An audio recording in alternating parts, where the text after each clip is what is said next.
first though, because this baffles me, right? So this is a notorious killer. His wife came to visit him. A teenage killer. Where was that? I didn't see that. This man's wife came to visit him in the jail or the prison, wherever he at, and he killed her in the prison. I'm just like, what? That was an honorable family. Oh, you talking about the lawyer's family? Yeah, that was crazy. I think it was a conjugal visit. What's good, Nagusa? Appreciate the 10 months, gang. It had to be a conjugal visit. But yeah, this is crazy. Mass murderer already serving life behind bars. Why are you even visiting this man? Killing again. This time his own wife during a conjugal visit. Damn. David Brinson, sentenced for the brutal murders of 4 people, was the last person to see his wife alive. At first, authorities believed she died of natural causes, but the autopsy tells a different story. The truth? She was strangled. Now her family is demanding answers. Like, how could this happen inside of a prison? He already serving life, ain't he? Plan all along? I'll walk you through the details. For Law and Crime News, I'm Kennedy Walker. This woman, Stephanie Brinson, known as Stephanie Dowels, was found dead inside a California prison in November of 2024. She is now at the center of a homicide investigation because authorities say she was strangled. Her husband, a convicted mass murderer, already serving life behind bars. David Brinson is serving 4 consecutive life terms without the possibility of parole for the execution-style murders of 4 men during a 1990 robbery in Los Angeles. He was convicted in 1994 and just narrowly missed the death penalty. Now, according to the LA Times, here's what happened. He's serving life, Brinson 4 life sentences. One of his I'm outside. Robert Marks, was a high-level cocaine dealer. He stormed into Marks's home demanding drugs and money. But after ransacking the place and finding almost nothing, Brinson made a decision that would change the rest of his life and end someone else's. Damn. Prosecutors say he forced Marks and 3 other men to lie face down on the floor and then shot each of them in the back of the head, execution style. Damn. His victims included 59-year-old Robert Marks, his roommate, 28-year-old Gene McCullers, and 2 visitors, Celadino Ligtas, who was 33, and William Terry, who was 27 years old. Despite his violent past, Brinson was still allowed visitors. According to the California Department of Corrections and Rehabilitation website, some inmates are eligible for family visits, which is defined as visits that occur in private apartment-like facilities on prison grounds and last approximately 30 to 40 hours. Jesus. On November 13th, 2024, Brinson and his wife were in the middle of a conjugal visit. Just after 2 a.m., prison officials say Brinson used the family unit phone to call for help, claiming his wife had passed out. Officers attempted to resuscitate her, but it was too late. Stephanie Dowels was pronounced dead at 2:51 a.m. At first, her death was believed to be from natural causes. Now, 4 months later, the Amador County coroner confirmed Stephanie was strangled. 4 months unclear is crazy. How long she had been at the prison and when exactly she arrived. Stephanie, known as Stevie, was 62 years old. Her family told KCRA she was a hairstylist and a small business owner. Her mother, Ovetta Wilson, called her, quote, the glue that held the family together. She was a mother of 2 and a grandmother of 6. Her family, devastated by her death, is now demanding answers from the prison. Like, how did this happen? And how are people with multiple murder convictions allowed to have conjugal visits? According to the CDCR, while certain inmates, like those on death row or convicted of sex offenses, are banned from these types of visits, multiple murder convictions are not listed as a restriction. They might need to add that to the list. Regarding security for family visits, an officer tasked with monitoring a visit can check in unannounced, but every effort shall be made to ensure the privacy of the inmate and their visitors, according to the CDCR manual. As of now, no charges have been filed, and officials say the case remains under investigation. The Amador County What Sheriff's investigation Office does it need to confirmed to be? the Los Angeles Times that Brinson is officially suspected of killing his wife.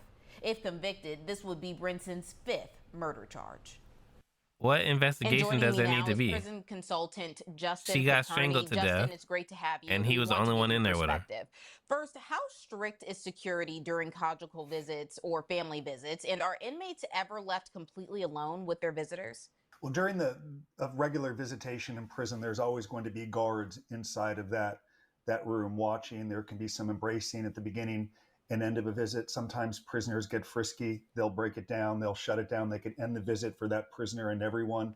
When there's a conjugal visit, part of it is you've earned the right through good behavior to actually have some privacy. So it's not going to be total scrutiny, but there will be some checking in. But with that comes some time alone, and allegedly some devastating things can follow, like allegedly someone getting killed.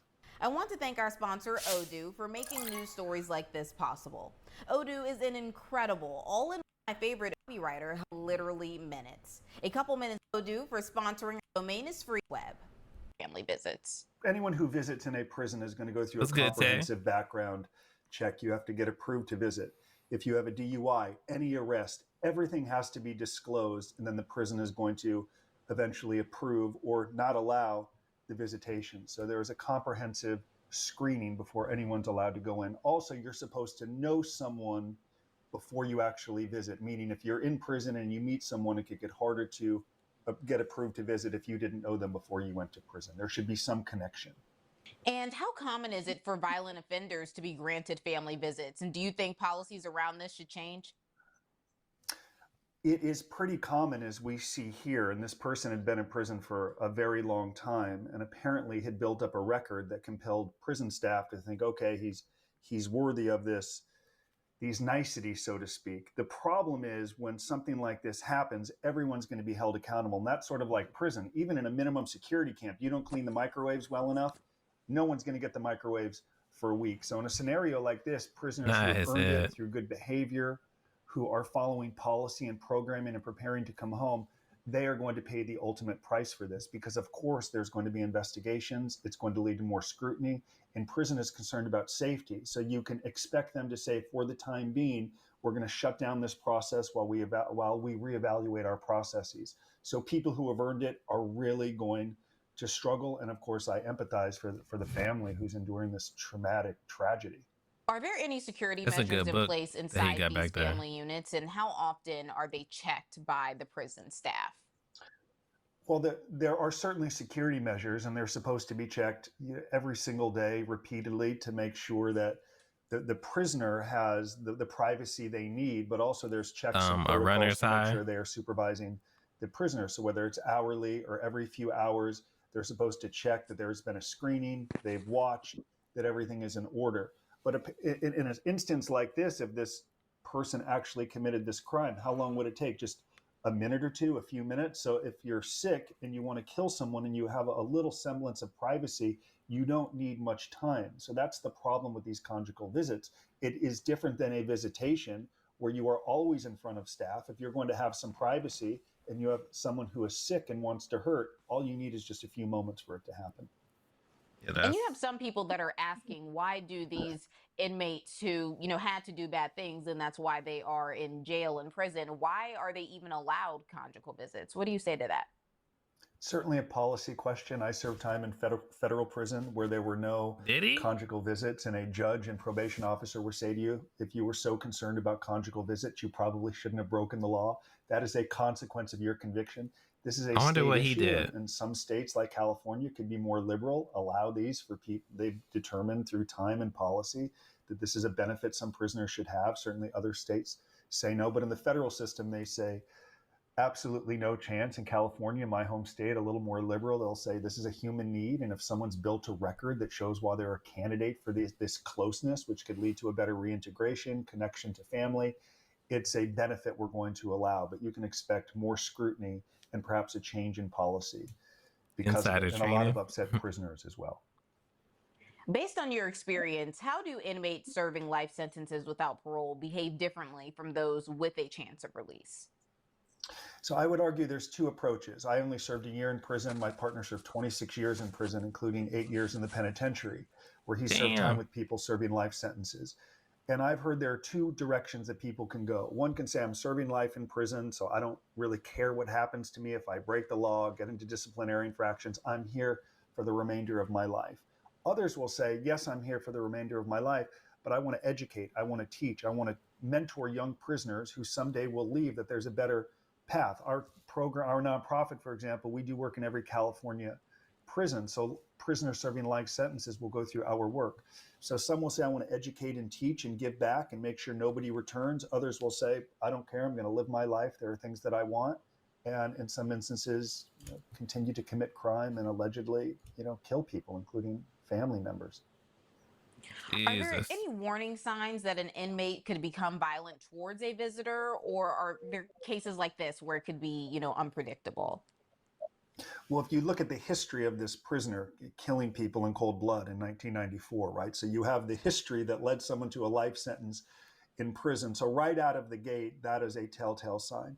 Then you look at their prison record. What have they been doing? Are they programming? Are they going to education? Are they going to counseling? Are they building some record that shows that they're a candidate for this? Or is it, we're going to let anyone who has access or who has been in prison long enough qualify for this program? We're of the opinion that you should earn your way home. You should earn your way, if they allow conjugal visits, to having a conjugal visit. You should earn your way to a furlough or more visitation. Rather than calendar pages turning and everyone benefits the same way, you should build a record that shows this is why I'm a candidate. And if you've built that record, you're less likely to have these issues, rather than saying we're going to allow it to everyone. It doesn't You got incentivize a good people to point. become better and qualify if everyone's going to get the same treatment, whether you watch the Kardashians or Sons of Anarchy all day in prison or you program. What typically happens when an inmate calls for help in a situation like this? Is there usually an immediate assumption of foul play, or what? Based on the record, there's usually an immediate assumption of foul play. Of course, they're going to send that prisoner to isolation, or they're going to lock that prisoner up during the investigation. And oftentimes there'll be a security lockdown, which can be very uncomfortable for prisoners who are in their prison routine, where it's now stopped and derailed, because many of them can go to segregation as well, especially if you knew that prisoner. So when I was in prison, if someone escaped, what they do is they immediately question everyone that prisoner associated with. In many instances, they may go to the holes for 1, 2, or 3 weeks where the investigation plays out. So everyone's routine is really disrupted, much higher security and fewer benefits for prisoners, which is a shame because many prisoners have earned these benefits through good conduct and good programming. And if we can dive a little bit more into what the investigation potentially will look like, what would a proper investigation into a prison homicide, be? Could you break it down for us? And do you think this case will be handled differently because of the circumstances? I think they know there's going to be more scrutiny on it, and the public's going to want accountability and some prudent transparency about what they found, the protocols, the breakdown. For example, how long were they left alone? Who approved this conjugal visit, given why this person was actually in prison? So I think there's going to be transparency around the investigation. I think people will be held accountable if there were some breakdowns along the way. That's been part of the problem with corrections in the past. We saw Epstein, who hung himself. The guards really weren't held accountable, and that led to conspiracy theories and things like that. So the investigation will be transparent. It will be very long. You can expect there to be changes in policy around who gets Allegedly. conjugal visits, if at all. And the way bureaucracy works, you can expect weeks and months and potentially years from now this investigation to be ongoing, especially in a state with California where they lack the resources that the federal government may have. It's going to take some time to do it correctly. Given that the officers immediately performed life-saving measures, tried to resuscitate the victim, could there have been a delay in realizing that she had been strangled? I don't know. From what I've read, they, once they heard, they got in there as quickly as they could. And I think this comes back to what we discussed a little bit earlier. In visitation, you were going to have staff on you. So had this happened in a visitation room, staff would have pounced on you immediately. But if you have just a few minutes of time alone in a room with no windows or staff or cameras, that's all it takes. So I commend them for getting in as quickly as they could, but the damage, as we know, was already done. And I can understand the family asking questions like, how could this happen? How could they leave them alone? Do you not understand why he was serving a life sentence in prison? And just a few seconds is apparently all this person needed. Is Damn. there a reason why there aren't cameras in the rooms? I mean, I understand Because wanting privacy, but just with the situation, given that this is a they in prison, there why aren't there fucking. cameras? Because I believe they deem this prisoner has reprogrammed himself, has had good enough behavior over decades in prison that he has changed his criminal thinking, or at least that this is going to be a family member and this is a perk that he has earned. Why would he want to ruin that? So the prisoner is managing like dignity. This is a human connection that somebody needs versus security of the institution. It's a very thin line, and which is why correction tends to go in one direction or the other. It could be too loose, too many privileges. And now when this happens, what do? They totally reverse course. We're going to shut it down. No conjugal visits. They'll probably reassess who should actually get these visits, depending on the crime, how long are they in prison, what is their record while they're in prison, rather than just allowing everyone to have it. It's part of the reason the federal system says it ain't going to happen. You don't deserve it if you're in prison for a crime, but there are too many risks that accompany having a conjugal visit, and we're seeing the risk versus reward right now. It's led to the loss of a life and a reevaluation of policy. That much I can tell you. Right, Riz. Now, right now, we're unsure how the victim and the suspect met each other. We don't know how many years they have been married. But how do romantic relationships between inmates and visitors typically develop? And do prisons monitor them in any way? It's very Wait, common they to met have these sorts of after he was in relationships. jail? There are many websites where prisoners can document their journey through prison, and women can certainly follow them and connect. They can write letters to the prison. In some instances, they can get approved to visit. So we've seen people serving time who are on death row. The Menendez brothers, Charlie Manson, found love interests. So it's absolutely possible. Then they'll come and visit. A romance will grow over time. And in a case like California, they're going to allow these conjugal visits. But having served time in prison and having been in this space for 15 years, having worked with thousands and thousands of people through white collar advice, it is not hard for someone in prison to cultivate a romance with someone in the community. It's easier than you would ever imagine. Are there psychological aspects, though, of prison relationships that could explain why someone would maintain a relationship with a convicted mass murderer? Well, there's a stigma that follows a woman or man dating someone in prison. You have low self-esteem. There's something wrong with you. You had issues growing up. In some instances, people just fall in love and there's a connection. Some spouses who have married people in prison have said to me, it's almost easier in a way. We're not living together 24 hours a day. I get to visit them in a That's controlled crazy. setting. We get to have this sort of connection where they're in prison and I'm at home. It's much easier. Oftentimes when that prisoner comes home and they're living together again and they're working in this frenetic pace of day-to-day life, it becomes much harder. I've seen a lot of those relationships split up. It's like what we said we were going to do in prison, we didn't follow through when I came home.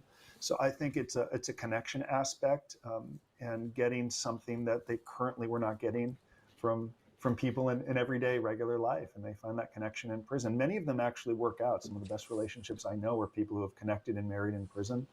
And in some instances, it can go totally awry, as we've seen here. And for those instances where things go awry, what are some risks that people, especially women, should be aware of before getting romantically involved with an inmate? Well, we have to embrace the idea that some people in prison are there because they manipulate. They have broken the law, right? Some people in prison are narcissists. They lack empathy, right? They can be looking to exploit you, to manipulate you, to take advantage of you. And if you are vulnerable or easy to exploit or looking for some fantasy that you're currently not getting in your real world, you can be manipulated and fall for it. Many people in prison have been successful, good salespeople, have the ability to get what they want. And if you are vulnerable, you can fall victim to these sorts of things, and then people will defend you and say, well, you don't know them how I do. You see this with mass murderers, people serving life. You don't know them how I know them. There's a side of you you aren't seeing. You got it wrong. The government has a different version of events. They're out to get him. You haven't seen what I have seen. Yeah, that's And crazy. in many ways, you could argue they fall victim for it, as others have as well, just in a little different area. Love. Now, earlier we touched on the possibility of things potentially changing after this incident would have happened. Do you think prisons should reevaluate who is eligible for family visits? There is You no already asked that, doubt didn't prisons you? should reevaluate who is eligible. Just like we think people should earn their way home, like I said, rather than just watching TV all day, you should get rewarded if you build a record, show that you're law abiding, growing your network, educating yourself, programming demonstrating to taxpayers why you will never return to another courtroom and hurt people. Those prisoners who do that work and document it and build it and share evidence of growth should be rewarded with myriad benefits. Perhaps in California, it's conjugal visits. Perhaps it could be furloughs. Perhaps it could be earning more time off of their sentence. We believe in a merit-based system. If you do the work, you should get rewarded and also earn your way home more quickly. Now, should there be stricter monitoring of inmates who are already serving life sentences to prevent cases like this, or do you think that the prison system does a good job? There should be more monitoring. It wouldn't surprise me in the end if they just say conjugal visits are going to continue, but certain crimes are going to be totally disallowed, right? Perhaps they'll say if you're serving a life sentence, if you have no release date, which could compel someone to continue to engage in bad behavior because they're never coming home, it wouldn't surprise me if they draw a line in the sand and say that's it. But maybe someone serving 20 years, 15 years, 10 years, who's Right. working their way home, who is less inclined to break the law because they have a clearly defined release date, but also they are demonstrating why they're a candidate for an earlier release. That's the type of prisoner I suspect will be rewarded. So I expect conjugal visits in California to continue, because you could expect probably liberal lawmakers to say, this has been going on for decades. It's a benefit for prisoners. This is an isolated incident. In situations like this, these things unfortunately will happen. The greater good still benefits, even though in this case, the family has been absolutely devastated. You can expect it to continue with some policy changes, perhaps the length of the sentence and the crime that led that person to prison. That just seems logical. I definitely understand that thinking though. Like, yo, this is just an isolated incident. You don't see this happen all the time. But at the same time, as her family, it's like, okay, this is an isolated incident. Run me my money. Cause this is y'all fault at this point. Logical to me, but logic doesn't always dictate corrections in this country. If Brenton is charged with his wife's murder, how will that impact his current life sentence? No, it ain't. They're just going to add another life sentence. And he could spend perhaps more time in segregation. I believe he's already if he's not at the higher security prison, you can expect him to go up to a higher security prison, but he's already in for the rest of his life. That comes back to what we said earlier. Some prisoners serving life sentences want to help other prisoners, ensure they never come back. Others just want to engage and break the law and would care less, because they say the only way I'm getting out of here is in a body bag. So what the hell's the difference? I'm just going to live my life. Well, this is something that we will be following closely. Thank you so much, Justin, for taking Ain't no the time dick today. on the street you can Thank you find. for the invitation. In a statement, CDCR told Law and Crime, quote, CDCR family visits are a privilege, and incarcerated persons must apply and meet strict eligibility criteria to be approved. Only those who demonstrate sustained good behavior and meet specific program requirements are considered. These visits are designed to support positive family connections and successful rehabilitation. For Law and Crime, I'm Kennedy Walker. Oh man, that's crazy. I don't think people be in the room with them. No, they don't. A young little 10 to 2. That's crazy. What's up, Dea? Welcome back. She shouldn't have been there, but there's no protection in place. Yeah, that's the part I would, as the family, I would like, okay, y'all didn't do nothing to, like, y'all not checking up on them or nothing. Like, y'all know he a killer, and y'all got this lady in here with them.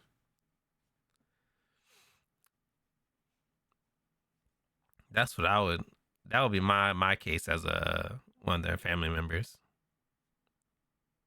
She could have been getting her back blown out and needing a hip replacement. Yo, this nigga is unhinged. Just be able to go into a room with no safety net. Yeah, that's crazy. All he do is work out. Hurtsy, what's good? I caught the last half of the video, and that was crazy. Yeah, that was insane. Insane. Much it would take to strangle her or crush her throat. That takes a lot of pressure to do, though. Like, people don't just die from strangulation. Like, you gotta strangle them for a long time. Yeah, that's crazy. I want to see what people are saying on here. Oh my god, I can't even fucking scroll.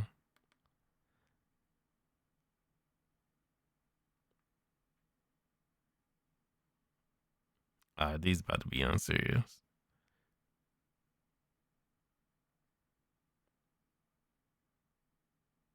This nigga, I'm a free man and I haven't had a conjugal visit in months.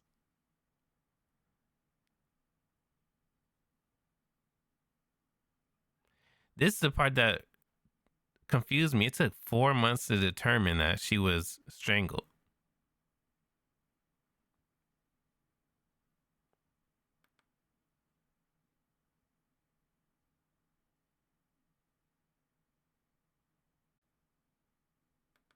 That's crazy. Yeah, they unhinged on the comments.